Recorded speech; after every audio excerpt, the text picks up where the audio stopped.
আনুষ্ঠানিক শিক্ষা অবিহনে এখন অখ্যাত গাঁৱৰ এগৰাকী শিল্পীয়ে কিদৰে নিজৰ সৃষ্টিকৰ্মৰে জিলিকি উঠিছে সেই কাহিনী আমি দেখুৱাবলৈ চেষ্টা কৰিম দূৰদৰ্শনৰ দৰ্শকসকলক। প্ৰথমে এটা ৰাম মন্দিৰ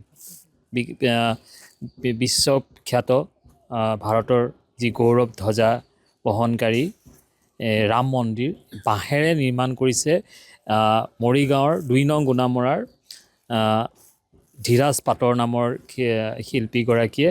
2019 ক'ভিডৰ যেতিয়া আৰম্ভ হৈছিল, লকডাউনৰ সময়ত ঘৰৰ পৰা ওলাব নোৱাৰা হৈছিলোঁ, তেতিয়াই মানে মই এই কামটো হাতত দিছিলোঁ। আৰু মানে এনেকৈ কওঁতে পানী জাহাজ এখন বনাইছিলোঁ। সেইখিনি সময়ত মানে আপোনাৰ উজ্জ্বল বৰা বুলি কয় দাদা এজন, তেখেতে মোক মানে নতুনটো নহয় পুৰণা যিটো ৰাম মন্দিৰ আছিল তাৰ ফটো এখন পঠিয়াইছিল।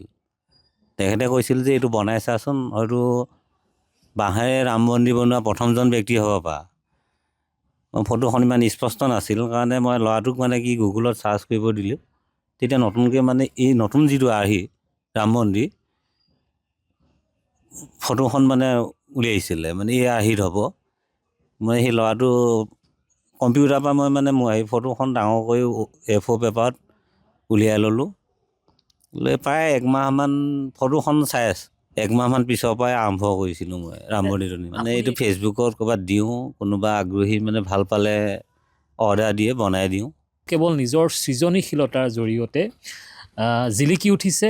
মৰিগাঁও জিলাৰ বিভিন্ন প্ৰদৰ্শনীসমূহত তেওঁ অংশগ্ৰহণ কৰে।